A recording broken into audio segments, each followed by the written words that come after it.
আসসালামু আলাইকুম আরহামতুল্লাহি বারাকাতুহু। আজকে আমার পুরো ভিডিওটা বোনদের জন্য, একটু মনোযোগ সহকারে ভিডিওটা দেখে যাবেন। একটা জিনিস খেয়াল করবেন, আল্লাহ তাআলা যে নারীর সম্মান এতটা দিয়েছেন যেটা আমরা কল্পনা করতে পারবো না।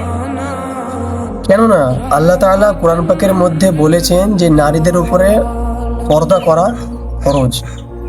আরেকটা জিনিস, আল্লাহ তাআলা কিন্তু কোরআন শরীফের মধ্যে একটা নারীও নাম নেয় নাই, শুধু একটা ব্যতীত, যেটা হলো ঈসা ইবনে মারইয়াম।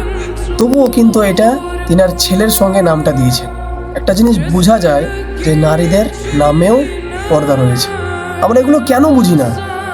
আল্লাহ তাআলা আমাদেরকে এতটাই মর্যাদা দিয়েছেন যেটা আমরা কল্পনা করতে পারবো না। আরেকটা জিনিস, যে আমাদের কিয়ামতের মাঠে কিন্তু প্রথম যে হিসাবটা নেওয়া হবে ওটা হলো নামাজ বিষয়।